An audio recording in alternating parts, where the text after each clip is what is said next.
In this episode of Big Boy Pants Golf, we're going to look into how the majors could potentially ship up next year.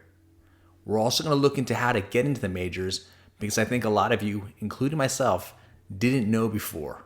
So there's some things that are going to be surprising to you and make you realize the whole thing is goofy as all get out. This article is from Today's Golfer. Which LIV Golf stars can play in future majors?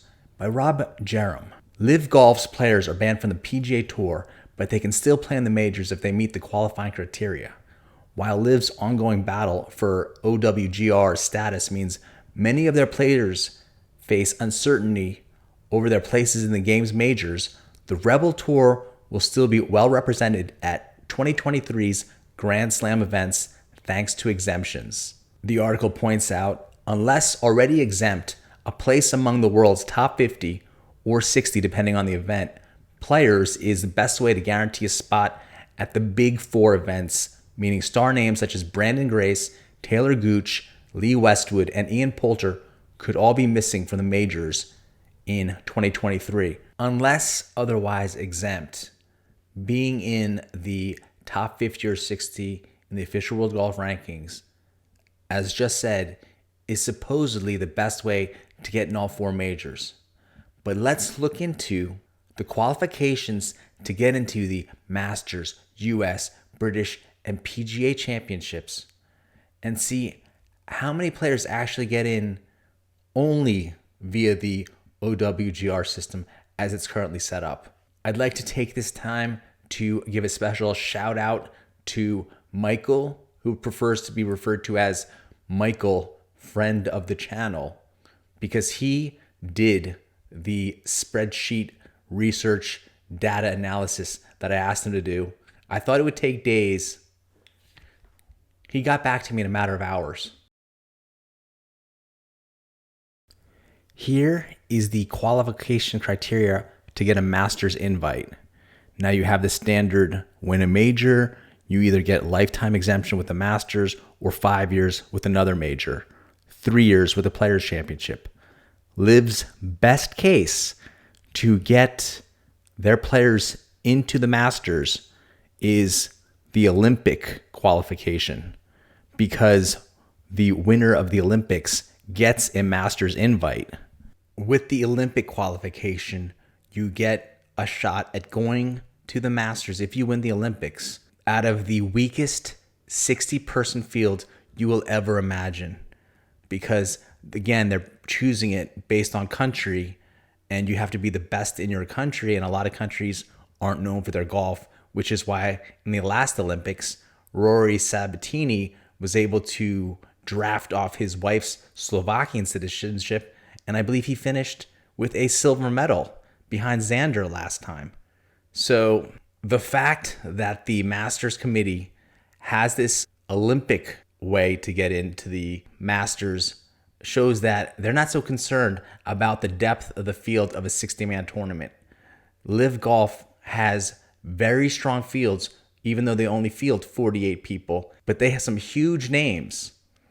And that's why I think a possible solution is to move away from the OWGR to get into the Masters and start using the top 2 guys at LIV Golf tournaments, not otherwise exempt. Therefore, you'd at least get another 28 guys in via LIV Golf. If you figure 2 times 14 would equal 28, plus the guys that aren't currently exempt. You think it's insane? Wait till I get to the British Open analysis, and you can see how a lot of non-superstars get into the British Open.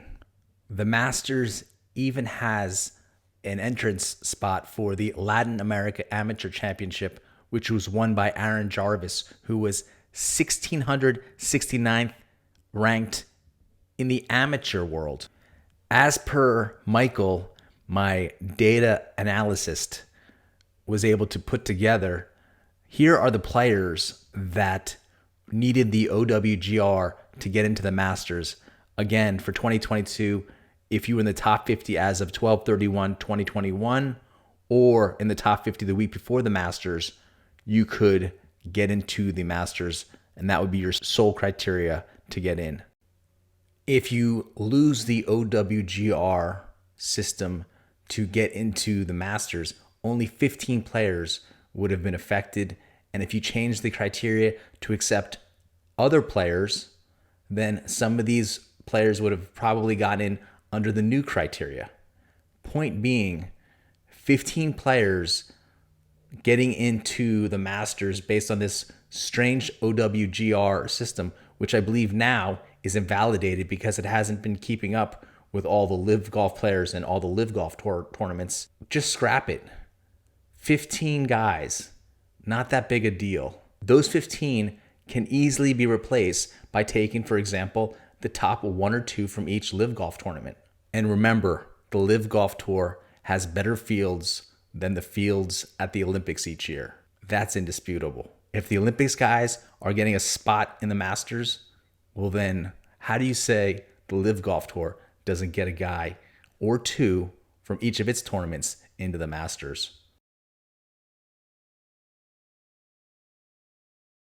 In the case of Taylor Gooch, let's not forget, even though he couldn't play in the FedEx Cup playoffs, he still would have finished in the top 30 despite getting no points in any of those events. So hopefully Taylor Gooch will still get in, and that criteria and hopefully that way of getting into the majors will still count for Taylor Gooch, and he'll still get into the majors. We shall see. LIV's 2022 roster boasts 12 major champions, including reigning Open champion Cameron Smith, and a total of 22 major titles. Their players, LIV players, have won 12 of the last 26 Grand Slam events. Not too shabby for a 48-man field. The current rules see any major winner exempt for 5 years for all 4 tournaments.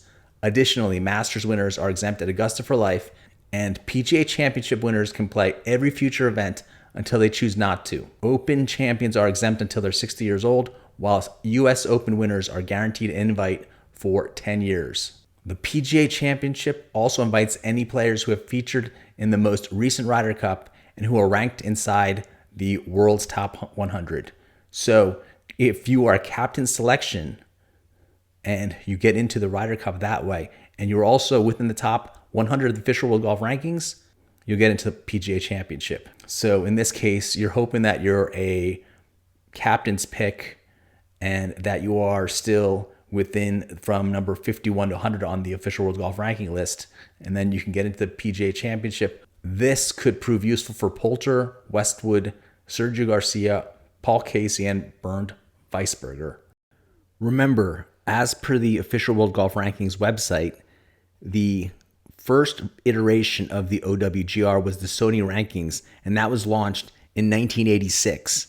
So in 1986, the RNA first used the world ranking as an exemption category for the Open Championship.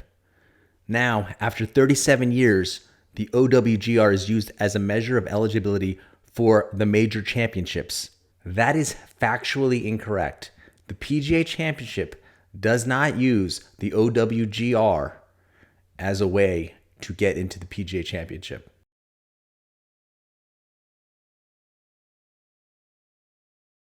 How to qualify for the PGA Championship. The most interesting point is number 7, the top 20 finishers at the PGA Pro Championship. Jesse Mueller won last year. He finished plus 10, missed the cut. He was world number 2,799 when I last checked. And for the record, 0 of the club pros made the cut at the PGA Championship. Yes, you did not hear that incorrectly. There is a PGA Professional Championship made up of a field containing teaching pros and guys who run pro shops. And this was why they had the PGA Tour made in the first place back in the late 60s, 68 or 69, when Jack Nicklaus and Arnold Palmer moved away from them to form the PGA Tour.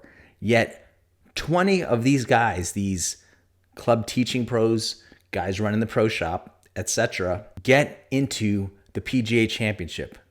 The OWGR is not used, and more guys get into the PGA Championship from this PGA Professional Championship tournament, which I don't even know. Is that AA ball or AAA ball?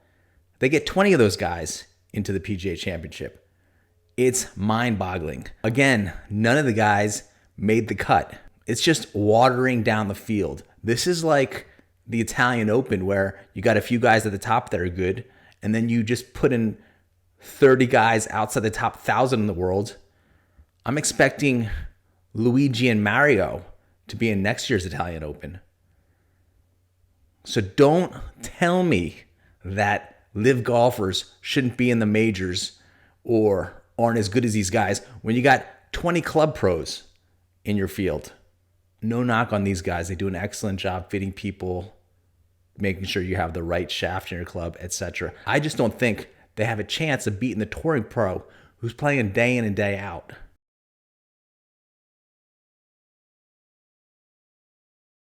Cameron Smith, Phil Mickelson, Dustin Johnson, Bryson DeChambeau, Brooks Koepka, and Patrick Reed have all won majors in the last 5 years, meaning they should be at all of next year's events. I think Patrick Reed's 5-year period runs out, but he's going to be playing the Masters until he's 60. Cameron Smith, he's got the British Open. He's got the Tour Championship. Phil Mickelson, 2 PGA Championships ago, won, so that'll cover him for a bunch of years. DJ, he's got the US Open win. He's got the Masters win. Bryson DeChambeau has the US Open from a few years ago. Brooks Koepka has the PGA Championship and the US Open from a few years ago.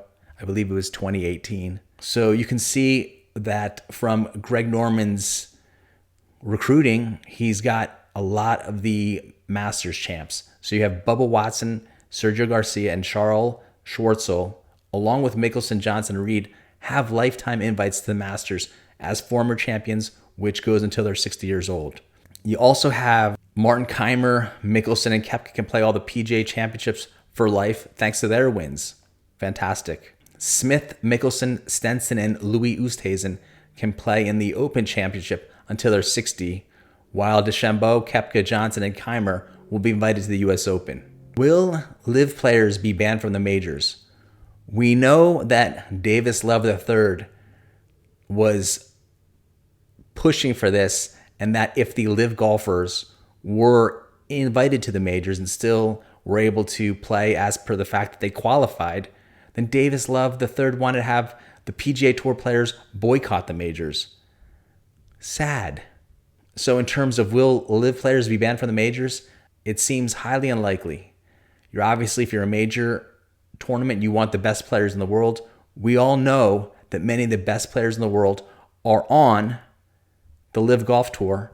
And what's funny is last week, the Spanish golfer, I will pronounce his name later, won on the DP World Tour. And apparently the European Tour, now DP World Tour, didn't want to have a lot of coverage of him, even though he's winning the tournament and eventually wins the tournament. That's got to thrill the sponsors, right? When you're doing these petty games, making your tour look like it's third grade. And this article points out if in the major field, Cam Smith, DJ, Koepka, DeChambeau, and Reed are missing, then inevitably any win there would be an asterisk. You know you didn't have the strongest field. And what's interesting is Koepka seemed out of sorts lately. I still think he has some kind of hip or knee injury that he's getting over. But he wins last week. The guy still at any moment can come up clutch and win in a gritty playoff against Peter Uihlein. While the OWGR situation is yet to be resolved, it seems unlikely that LIV will be granted ranking status to ensure the integrity and accuracy of the rankings. So that's true. Now because the LIV golfers are falling down, lesser qualified guys are moving up in the OWGR system, making the top 50 quite questionable if you ask me. But no matter, as we get into this episode, the solutions are already there. You can look into the British Open, and we will, as to what tournaments the British Open draws from to build its field. And it's ridiculous. These tournaments that the British Open is using to qualify for the very prestigious the Open pale in comparison to the fields that the LIV Golf Tour puts out each event, it puts an event out. Here is RNA Chief Executive Martin Slumbers. Again, I've done a video on this guy, head of global business at Deutsche Bank for many years, and including the years that the DOJ investigated Deutsche Bank and fined it billions for fraud and corruption. In terms of the Deutsche Bank boys, go check out Seth Wall. I believe his name is actually pronounced Wall, Seth Wall. And yeah, another Deutsche Bank guy who was there at Deutsche Bank when it was heavily fined for fraud and corruption. Coincidence? I don't know. You tell me. LIV players could still technically qualify via the world rankings, as they are still able to earn points by playing on DP World Tour and the Asia Tour. I've also done a video on this. All the big points are going to be on the PGA Tour. We all know this. It's this self-fulfilling prophecy of points, and these other tours, you're getting scraps. If you look at last week's event on the PGA Tour, the Zozo, there's 78 players. It was an invitational with no cut, and every player got official World Golf Ranking points. Exception? You tell me. This week, CJ Cup, also on the PGA Tour, 78-man field, no cut. I'm betting everybody gets OWGR points again.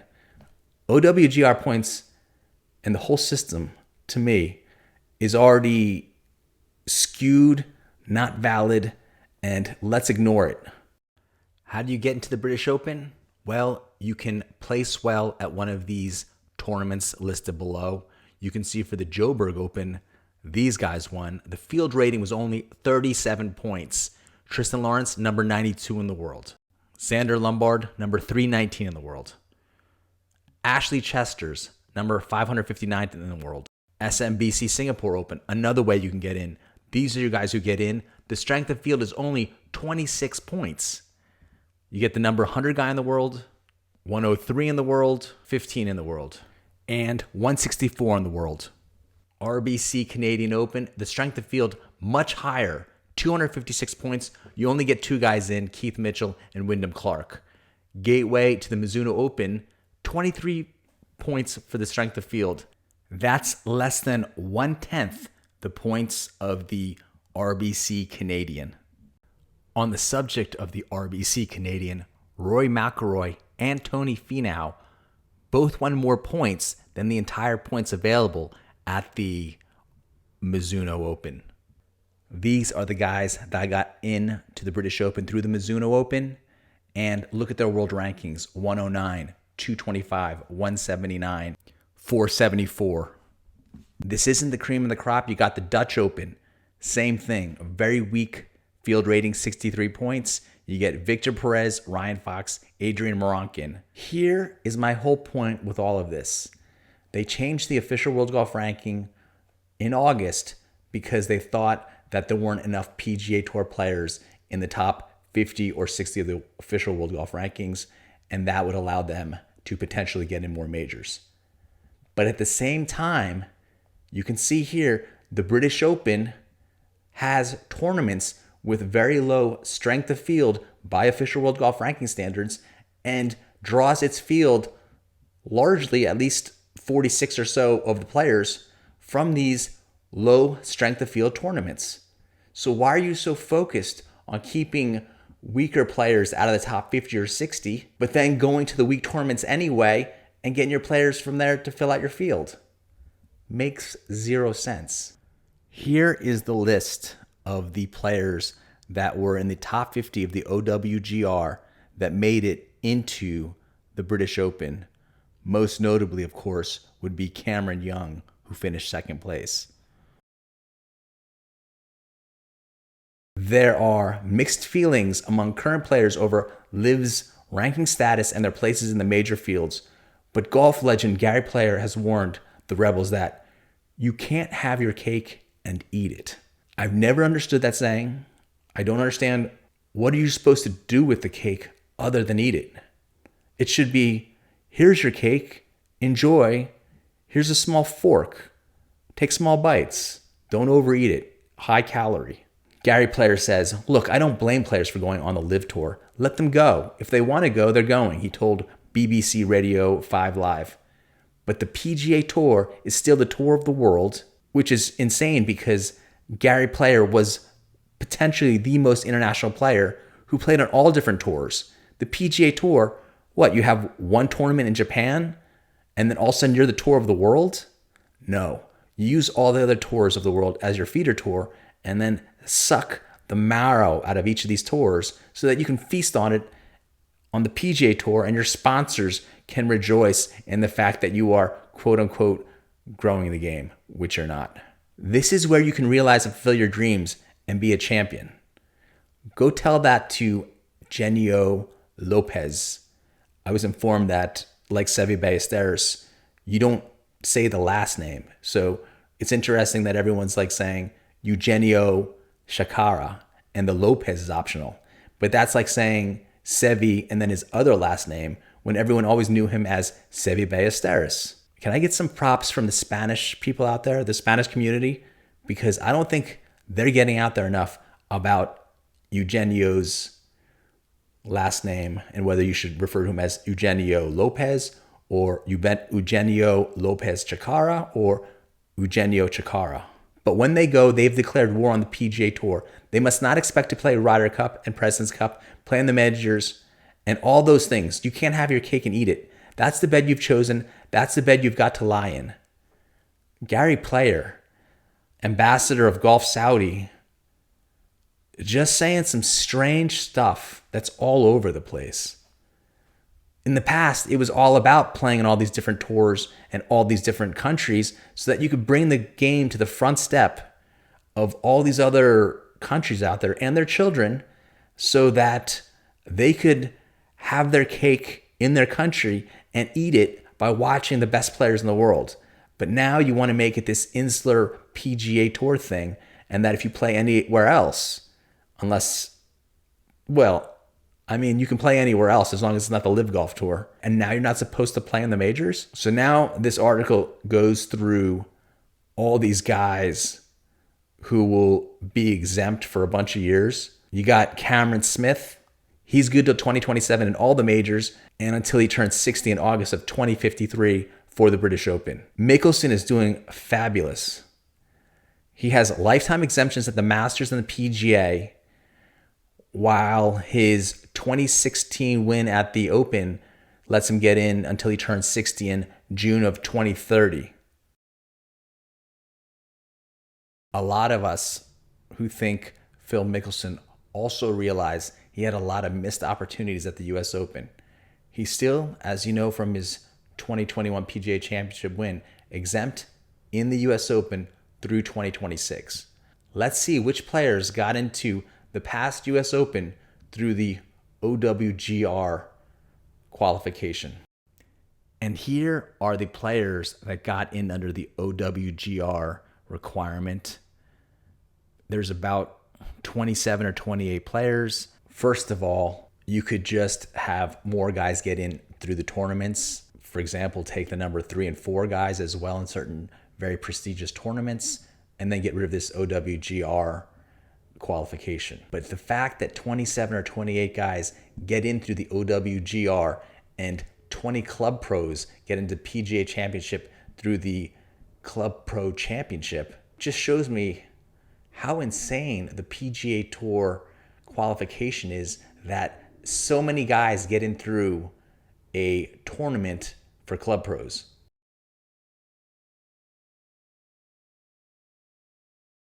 DJ, all majors until 2025, and Augusta National for life. His win at the 2016 US Open, he's good there till 2026. But again, if DJ isn't at the British Open in 2026, for example, and you got some guy who's finished tied for 4th at the Dutch Open that year, and he gets in, come on now. Bryson DeChambeau, he's good through 2025 for all majors and until 2030 in the US Open. I expect big things from Bryson still. Guy is single-handedly saving a long drive contest. For some reason, he gets tons of heat. I honestly think the guy's got a heart of gold. Brooks Koepka, Remember his run from 27 to 2019. He won back-to-back US Opens and PGA Championships during that period of time. Just won last week. So he's exempted all majors until 2024, which is just around the corner, and for life in the PGA Championship, and he's guaranteed to be in the US Open until 2028. Remember, when Tiger won the Masters in 2019, I believe DJ and Brooks were tied for second. I mean, this guy has majors game. If you look his stats up, he's the best guy from the rough. Even though, again, I don't necessarily believe in that whole strokes gained system because, again, is it a good lie in the rough or is it a bad lie in the rough? But we do have a lot of guaranteed Koepka and majors in the upcoming few years. Patrick Reed, a man whose name I believe I've cleared on Big Boy Pants Golf through 2 videos. Because, I did the first one on the embedded ball and he's like lifting it out and everyone's like, oh, he palmed the ball. It's all optics. And then I knew people would then be like, well, what about the bunker one? Remember when he's in the bunker and the sand moves? Patrick Reed, cleared of all charges. Patrick Reed has 1 more year left on the 5-year exemption for the majors. He won the Masters in 2018. That gets him all the way to 2023. He's been doing pretty well in the LIV Golf Tour. Finished second to Eugenio Lopez, skipped the Chikara. And we'll see him every year at Augusta National until he turns 60. Sergio. Guy just wants to be loved, right? He just wants to play where he feels loved, and he feels loved on the LIV Golf Tour. I saw him win when he won the Thailand Open. His girlfriend at the time was, I believe, German and much younger, and she was on some kind of maybe Arizona golf team or something like that. These are the kind of details that just lock into my head right here. Sergio obviously has a lifetime exemption to the Masters, having won the 2017 Masters. And if he can remain the world's top 100 players, and he gets to play in the next PGA Championship, if he can remain in the world's top 100 players because he was on the European Ryder Cup team, that's that one little, you got to stay between 50 and 100 or 51 and 100, and also be on the European Ryder Cup team. So we'll see if that little clause comes into play. Stenson, first tournament at LIV Golf, at LIV Bedminster, comes out and wins it. That's clutch. He beat Mickelson at the 2016 Open, and now he has until he's 60 years old in 2036 to play in the British Open. What a horrible title. Stenson should hang his head in shame. Remember the whole hullabaloo that the DP World Tour created when Henrik Stenson said he wanted to go play LIV Golf Tour, signed with them. They cut off his Ryder Cup captaincy and then said it's because he wouldn't be able to fulfill the duties, while the LIV Golf Tour and Henrik were like, no, that week, that period is free. I can still be a captain. No, you cannot anymore. Bubba Watson. He's got 2 majors. Boom. Lifetime invites to the Masters. He could still win another one. The guy needs to heal up a little bit. I think Bubba Watson, John Daly, these guys are just supremely talented individuals. Definitely not like the cookie cutter Golf Digest RoboCop swings. Martin Keimer, when he came out on tour, man on fire. Now I don't know what's happened to him, but he has 2 more years exemption on his 2014 US Open win, and he gets to play in the PGA Championship for life because he won in 2010. Who knows? Remember when he won the US Open? It kind of came out of nowhere. He just got off to a hot start and just never looked back. Charles Schwartzel, he can play in the Masters forever. Awesome. Louis Oosthuizen. I mean, last year he was finishing second in all the majors. He has an exemption to the US Open until 2042. This guy has only missed 2 majors since 2014, one of them due to a back injury. Hopefully Louis can tear up the LIV Golf Tour a little bit more. And my belief is that these majors, once you see like the Dutch Open, etc., getting people into majors, We together, as Earthlings, need to unite forces and say, hey, why aren't the top 2 or 3 finishers at each of the 14 LIV Golf Tour events getting exemptions into majors? The fields are stronger. Abraham Answer, Mexico. This guy could grow the game, but now they're trying to keep him out of the game. So now, because he finished tied for 9th in the 2022 PGA Championship, he gets into the next PGA Championship at Oak Hill. This guy's got mad game at many venues, dropping down the leaderboard. He's not getting any points right now, but amazing hands, amazing spin shots. You want to see a guy spin it from 40 yards? This is your man, Joaquin Niemann. Because he made the season-ending tour championship on the PGA Tour, he gets to play in the Masters, US Open, and the Open. Apparently not the PGA Championship, which his boy, Mito Pereira, almost won, should have won last year. JT coming from 6 or 7 back with 9 holes to go or so, comes out and wins it. This kid is one of the guys tapped as the future. If you keep him out of the majors, again, throw another asterisk on there. PGA Tour Kool-Aid drinkers, you see how these majors pull their field together. Can you honestly say that the LIV Golf Tour players shouldn't have a way into these fields? Especially considering, for example, the club pros getting into the PGA Championship or the Latin American amateur champion getting into the Masters. We want the best fields, and the LIV Golf Tour has many of the best players in the world.